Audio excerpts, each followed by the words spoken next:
আমরা কথাতে প্রবেশ করছি, কারণ আজ আমাদের অনেক কিছু শ্রবণ করতে হবে।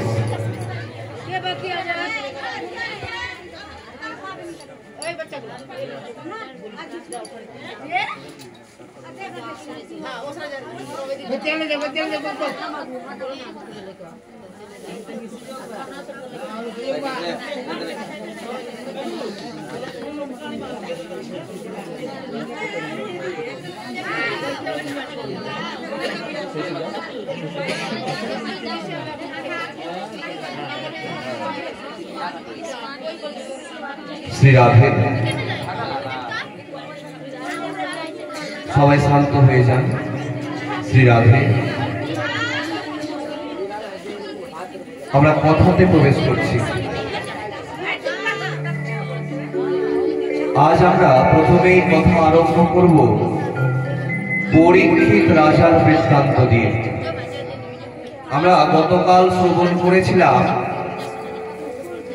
অনেক কিছু, কিন্তু আজ আমরা পরীক্ষিত রাজার বৃত্তান্ত দিয়ে আমাদের কথাকে শুভ আরম্ভ করব। খুব মন দিয়ে শ্রবণ করব। মহাভারতের মধ্যে 18টা পর্ব আছে। সেই 18টা পর্বের মধ্যে কি আছে? বন পর্ব, আদি সভা, বন, বিরাট। 4 নম্বর পর্বের নাম হচ্ছে বিরাট পর্ব। মন দিয়ে শুনবেন। আদি সভা, বন, বিরাট। 4 নম্বর পর্বের নাম হচ্ছে বিরাট পর্ব। এই বিরাট পর্ব মানে কি? এই বিরাট পর্ব মানে হচ্ছে রাজা বিরাটের দেশের কথা, সেই দেশে কেমন করে পঞ্চ পাণ্ডব প্রবেশ করলেন, কেন প্রবেশ করলেন তার কথা। আপনারা সবাই জানেন যে যুধিষ্ঠির মহারাজ ধর্মরাজের সন্তান ছিলেন এবং ধর্মরাজের সন্তান যেহেতু ছিলেন, তিনি কিন্তু কোনোদিনও মিথ্যা কথা বলেননি। যুদ্ধক্ষেত্রে একবার তাকে মিথ্যা কথা বলার প্রয়োজন পড়ে, যে তাকে শুধু বলতে হবে অশ্বত্থামা মারা গেছে, এই কথা শুধু বলতে হবে। কিন্তু যুধিষ্ঠির মহারাজ বললেন, আমি আজ জীবন কোনোদিনও মিথ্যা কথা বলিনি, তো আমি এই দিনও মিথ্যা কথাটা বলতে পারবো না। পাণ্ডব পক্ষের একটা হাতি ছিল, যার নাম ছিল অশ্বত্থামা। ভীম সেই অশ্বত্থামা নামক হাতিটাকে মেরে ফেললেন এবং বললেন তার দাদাকে, এবার তো বলতে পারবে, কারণ অশ্বত্থামা মারা গেছে, নাম তো তার অশ্বত্থামা। আর যেটা যদি আপনি বলেন তাতে কিন্তু কোনো অপরাধ হবে না, অশ্বত্থামা মারা গেছে। যখন দ্রোণাচার্যের কাছে যখন সবাই বলতে শুরু করলো যে অশ্বত্থামা মারা গেছে, দ্রোণাচার্য কারোরই কথা বিশ্বাস করলো না। শুধুমাত্র তিনি বললেন, যদি আমাকে যুধিষ্ঠির এই কথা বলেন তবেই আমি কিন্তু এটা বিশ্বাস করব, যুধিষ্ঠির বাদে আমি এই কথা কখনোই বিশ্বাস করব না। যুধিষ্ঠির মহারাজকে বলছে, যুধিষ্ঠির তুমি বলো, তুমি তো আমার শিষ্য, তুমি আমার কাছে শিক্ষা লাভ করেছো, তোমার আমি শিক্ষা গুরু, তুমি আমাকে বলো অশ্বত্থামা কি মারা গেছে? তখন যুধিষ্ঠির মহারাজ বলছেন, হ্যাঁ গুরুদেব, অশ্বত্থামা মারা গেছে। এই কথা বলার পরে তার মনটা আর ঠিক থাকলো না, সে সত্যি কথাটা কিন্তু বলতে চাইলো। সে ছিল একটা হাতি। এই কথাটা যখন বলবে অমন সময় কিন্তু শ্রীকৃষ্ণ ভগবান পাঞ্চজন্য নামক শঙ্খটা জোরে বাজিয়ে দিলেন। শঙ্খের আওয়াজ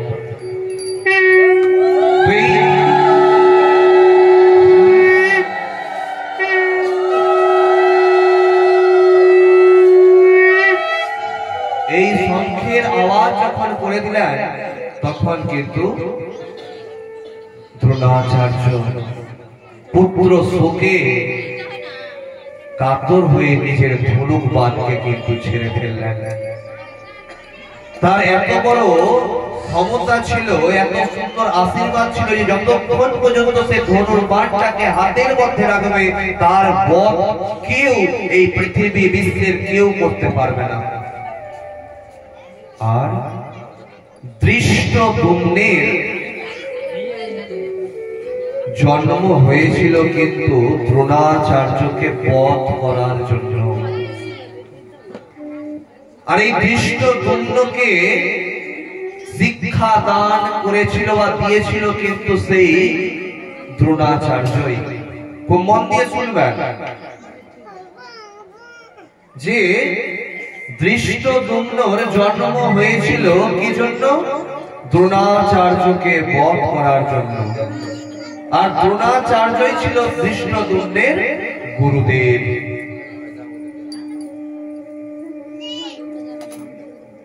দ্রৌপদীর পিতার নাম হচ্ছে ধ্রুপদ রাজা। এই ধ্রুপদ রাজা যজ্ঞ করিয়েছিল হস্তিনাপুরকে নিঃশেষ করে দেওয়ার জন্য, যাতে দ্রোণাচার্যের বধ করার জন্য তার একটা পুত্র সন্তানের জন্ম হয়।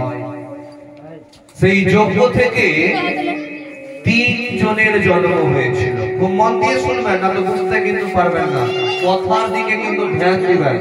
আজ কিন্তু আপনারা অনেক কিছু বৃত্তান্ত শ্রবণ করতে চলেছেন, কারণ আমাদের হাতে মাত্র আর 2টা দিন আছে শ্রবণ করার জন্য। ওই জন্য বেশি বেশি করে শ্রবণ করুন। তো 3টা সন্তানের জন্ম হয়েছিল সেই যজ্ঞ থেকে। একজনের নাম হচ্ছে দ্রৌপদী, একজনের নাম হচ্ছে ধৃষ্টদ্যুম্ন, আরেকজনের নাম হচ্ছে কি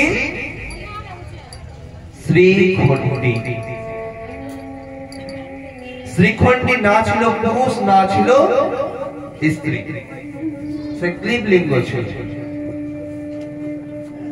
এই শ্রীখণ্ডীর পূর্বের বৃত্তান্ততে তিনি ছিলেন অম্বা। অম্বা, অম্বিকা, অম্বালিকা এই 3 বোনকে হরণ করে ভীষ্মদেব নিয়ে এসেছিলেন হস্তিনাপুরে। অম্বা একটা অন্য রাজাকে ভালোবাসতেন, এই কথা যখন শুনতে পেলেন ভীষ্মদেব, তিনি কিন্তু তাকে যেতে দেন। যাও তুমি সেই যে রাজাকে ভালোবাসো তার সাথে তুমি বিবাহ করো। কিন্তু সেই রাজা তাকে আর স্বীকার করেনি। পরে কেন? যে মেয়েকে যদি একবার হরণ করে নেয় কেউ, সেটা তার প্রাপ্য বস্তু হয়ে যায়। তাকে আর লোকের প্রাপ্য বস্তুকে হরণ করা জিনিসকে আমি আর গ্রহণ করব না। অম্বা বারংবার আকুতি মিনতি করে। আপনারা সবাই ভীষ্মদেবের ইতিহাস আপনারা শ্রবণ করেছেন, যারা আসেননি তারা আরো বেশি করে শ্রবণ করেছেন বাড়ি থেকে ঘুমিয়ে ঘুমিয়ে। যারা এসেছেন তারা তো জানেনি। তো সেই ভীষ্মদেব প্রতিজ্ঞা করেছিল কি, আমি জীবনে কোনোদিনও বিবাহ করব না। দেখুন মায়েরা এবং বাবারা, যে প্রথম দিনগুলোতে আসেনি সে এইখানে কিন্তু বুঝতে পারবে না। বুঝতে কি পারবে? এখন সে কিন্তু বুঝতে পারবে না। কেন বুঝতে পারবে না? কারণটা কি জানেন মায়েরা? কারণটা হচ্ছে যে আমি প্রথম দিনই বলেছিলাম যে এই 5 দিনই কিন্তু আপনাদেরকে আসতে হবে, না তো প্রত্যেক বৃত্তান্তের সঙ্গে প্রত্যেক বৃত্তান্ত কিন্তু পরিপূরক। একটা না শুনতে গেলে আরেকটা বুঝতে পারবেন না। তো সেই ভীষ্মদেব প্রতিজ্ঞা করেছিল আমি জীবনে কোনোদিনও বিবাহ করব না। এবার অম্বা বলছে যে আমি বিয়ে করতে চাই। তাকে মুখের উপরে বললেন না, আমি যেহেতু প্রতিজ্ঞা করেছি কোনোদিনও বিয়ে করব না, আমি বিয়ে করতে পারবো না। অম্বা নিজেকে তপস্যার মাধ্যমে নিজেকে অগ্নির মধ্যে দিতে চাইলেন। দেবাদিদেব মহাদেবের কাছে বললেন যাতে এর পরের জন্মে আমি এমন রূপে জন্মগ্রহণ করি যাতে আমার জন্য এই ভীষ্মদেবের মৃত্যু হয়, অর্থাৎ ভীষ্মদেবের মৃত্যুর কারণ যাতে আমি হই। তারপরের জন্মে যজ্ঞ থেকে শ্রীখণ্ডীর জন্ম হল। তো তিন রানীকে, এক হচ্ছে দ্রৌপদী, এক হচ্ছে ধৃষ্টদ্যুম্ন, এক হচ্ছে শ্রীখণ্ডী। খুব মন দিয়ে বুঝবেন। এদিকে দ্রৌপদীর সাথে বিয়ে করার আগে কর্ণের সঙ্গে তার দেখা হয়েছিল, কিন্তু দ্রৌপদী শ্রীকৃষ্ণ ভগবানের কথা শুনে কর্ণকে কিন্তু ওই মাছের চোখের মধ্যে কিন্তু লক্ষ্য ভেদ করতে দিল না। পরে অর্জুন ব্রাহ্মণ বেশ ধারণ করে সেটাকে লক্ষ্য ভেদ করল। তিনি যখন তার পাঁচ ভাই যখন দ্রৌপদীকে যখন আশ্রমে নিয়ে যাচ্ছেন, তার মা কোনো কাজে ব্যস্ত ছিল। অমন সময় পিছন থেকে তার মাকে বলছেন, দেখো দেখো মা, আমি কত সুন্দর আজ ভিক্ষা নিয়ে এসেছি। মা বলল, যা নিয়ে এসেছিস বাবু তোরা পাঁচ ভাই মিলে ভাগ করে নিয়ে নে। একটা মেয়ে কি কখনো ভাগ করার জিনিস? কিন্তু সেই দ্রৌপদী তপস্যা করে এমন স্বামী চেয়েছিল যা দেখতে সব থেকে সুন্দর বিশ্বের, যার এমন ধর্মের শক্তি, সে ধর্ম রাজতুল্য, যে ধনুর্বিদ্যাতে অনেক বেশি পারদর্শী, যার বল অনেক, যে চিকিৎসা শাস্ত্রে অনেক পারদর্শী, এটা একজনের পক্ষে দেওয়া সম্ভব হয়নি। সেই জন্য পাঁচজন ভাইকে কিন্তু বিবাহ করতে হয়েছিল শ্রীকৃষ্ণ ভগবানের কথা শুনে। এদিকে সেই যুধিষ্ঠির মহারাজকে ইন্দ্রপ্রস্থ নামক একটা জায়গা দেওয়া হয়।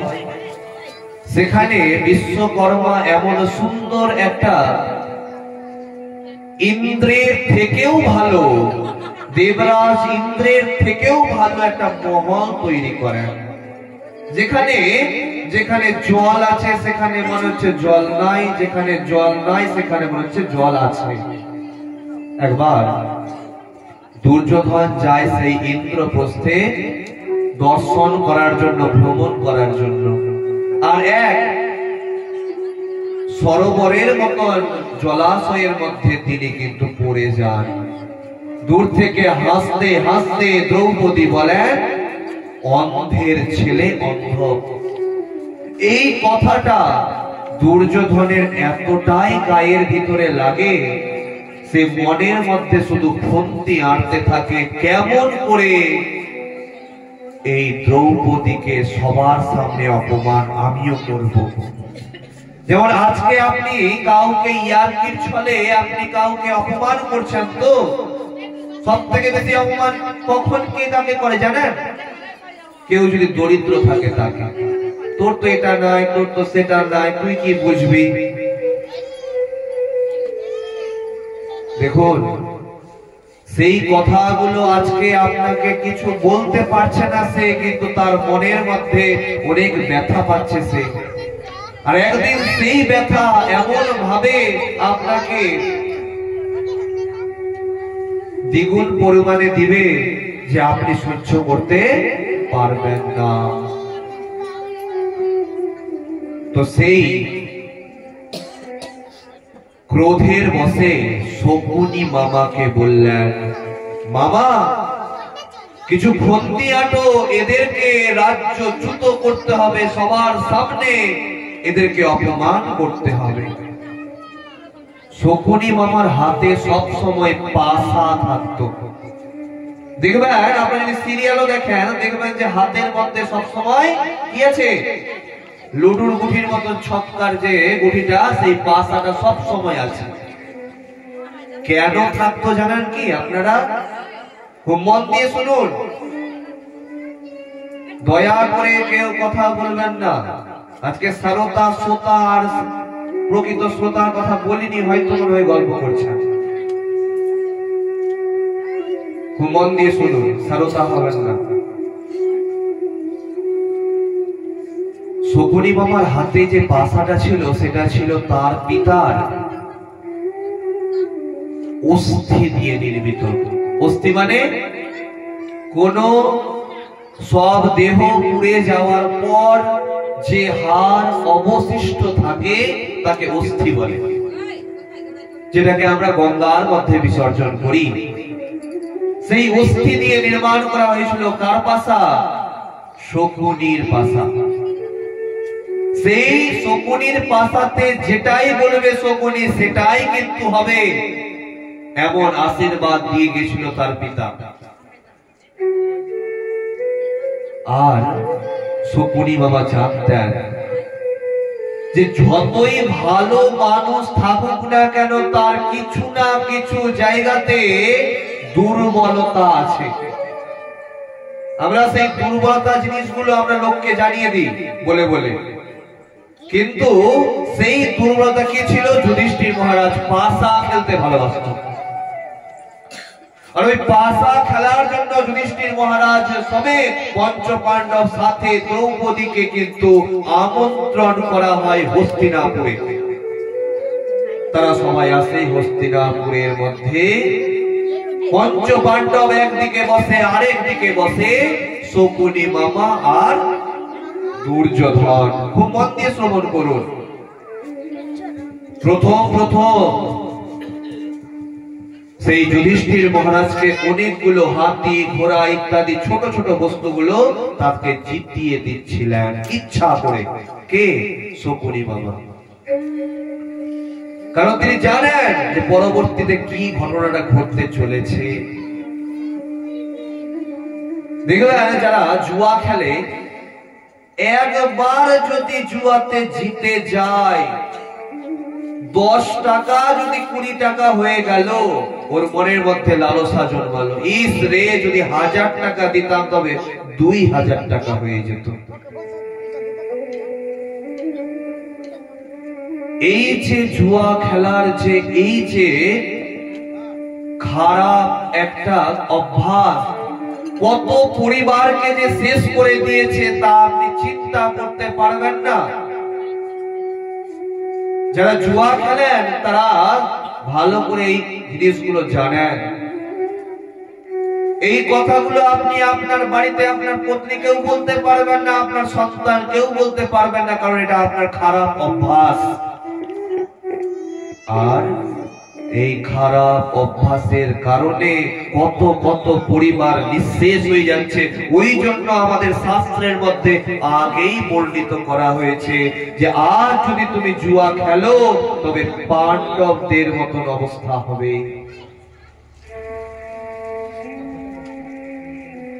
তারপরে দুর্যোধন বললেন, আমি আমার সম্পূর্ণ হস্তিনাপুর রাজ্যকে লাগাচ্ছি। এদিকে যুধিষ্ঠির মহারাজকেও কিন্তু তার রাজ্য ইন্দ্রপ্রস্থ লাগাতে হলো দাবে। সাথে সাথে হেরে গেলেন, আস্তে আস্তে নিজের ভাইগুলোকে হারলেন, তারপরে শেষে নিজের পত্নীকে পর্যন্ত হারতে হলো। দুর্যোধন তার ভাই দুঃশাসনকে বলছে, ভাই যাও তুমি গিয়ে ওই দ্রৌপদীর চুলের মুঠি ধরে এই রাজসভাতে নিয়ে আসো। কিসের রাগ?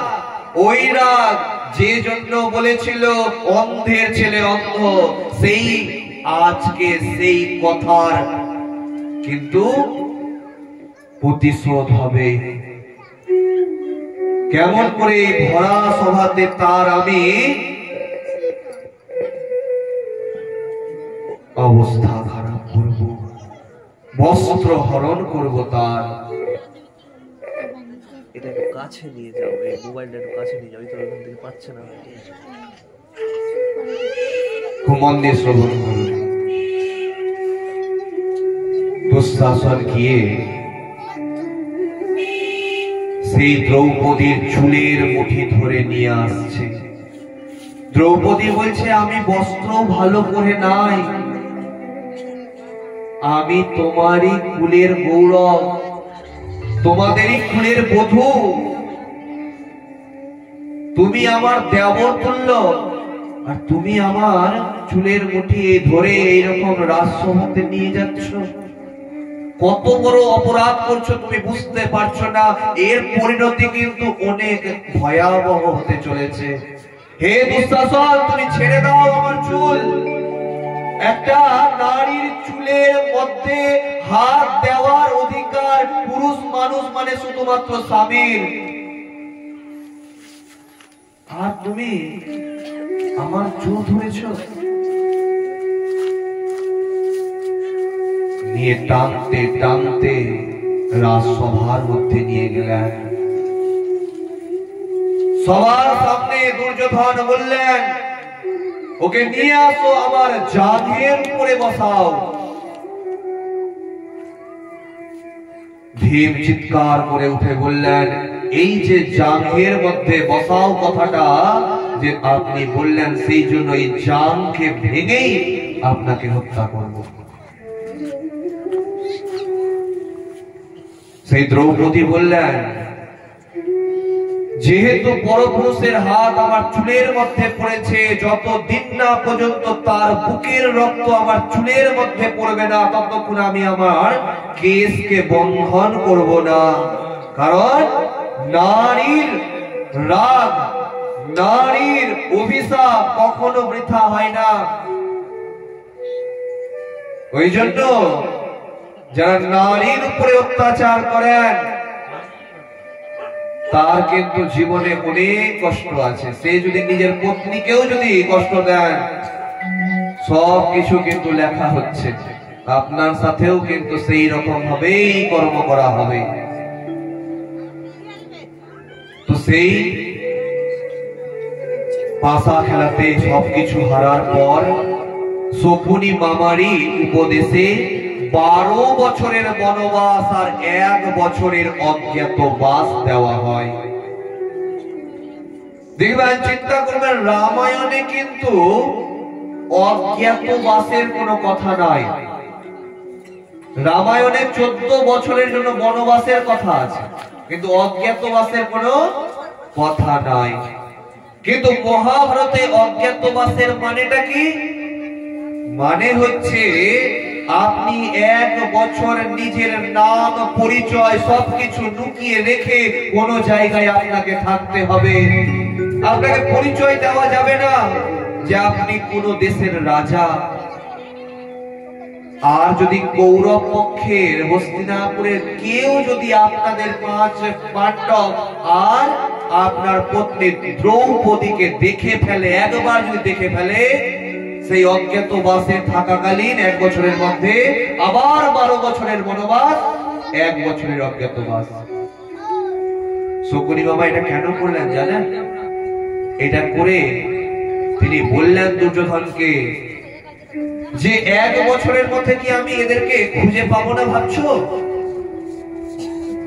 চিন্তা করুন, ধরে নেন আপনি 1 বছর কোথাও লুকালেন, আপনাকে কি কোথাও খুঁজে পাওয়া যাবে না?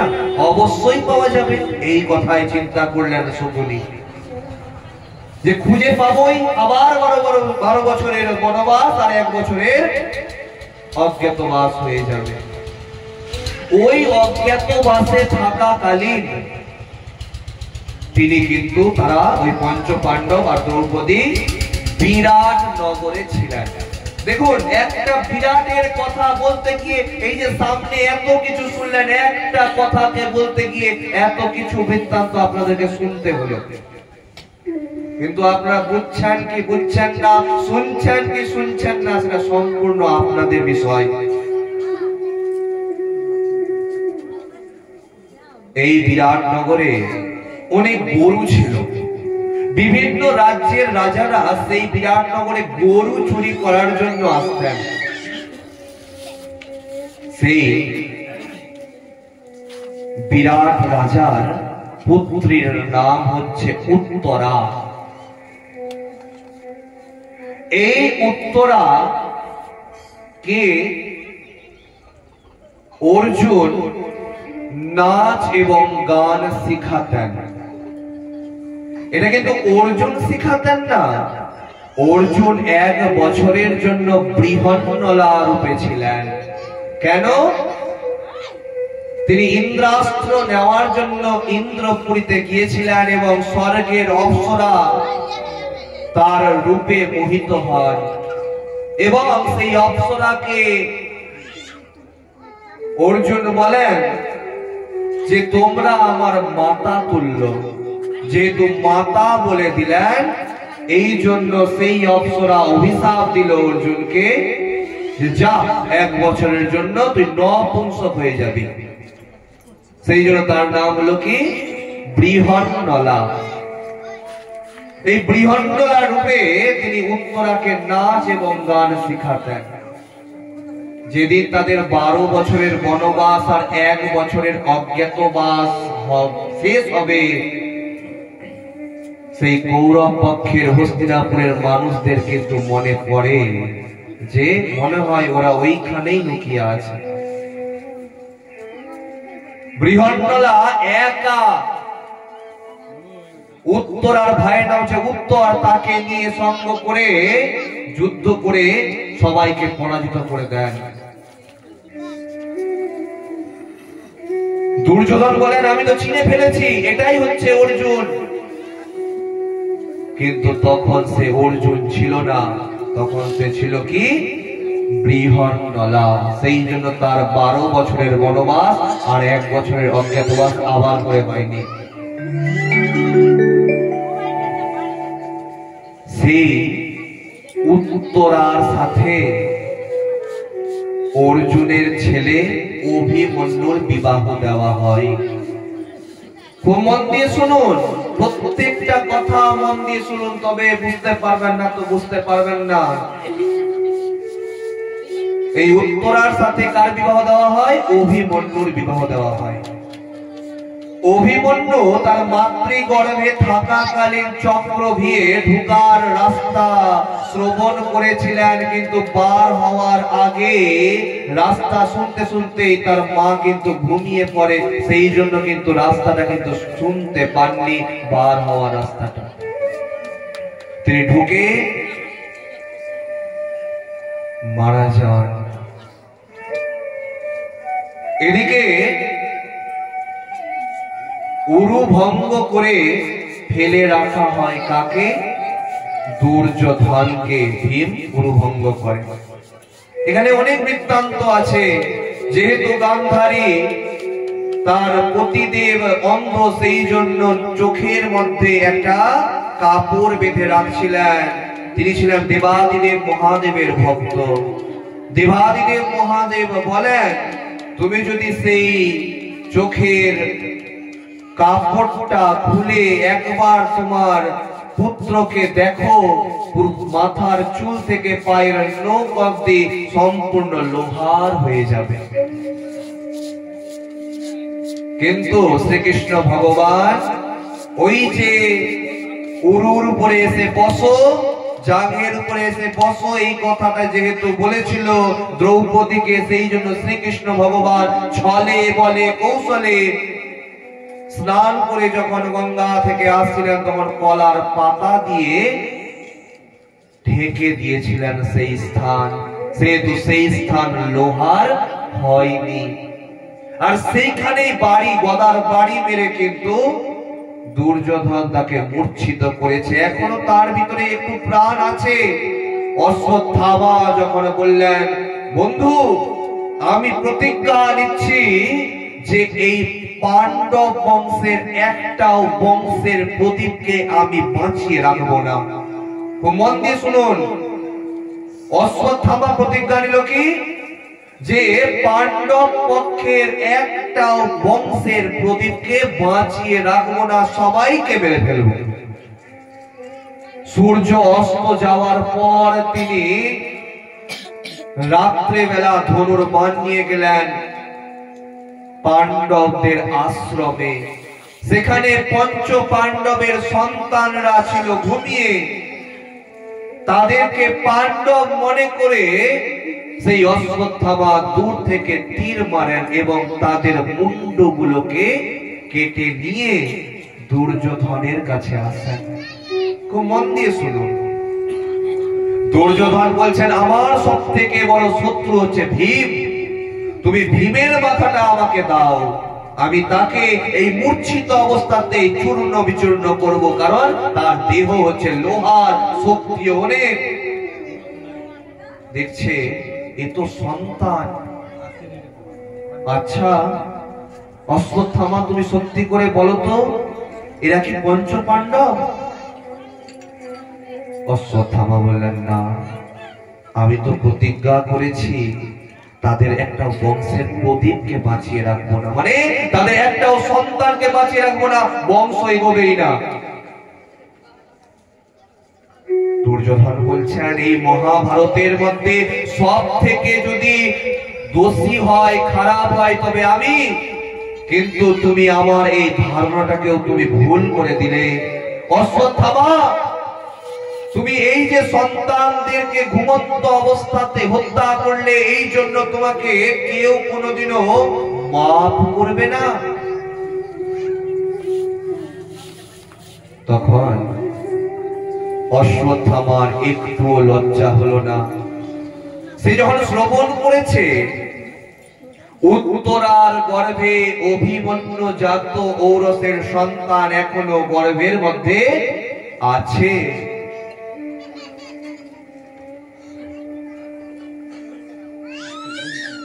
এই কথা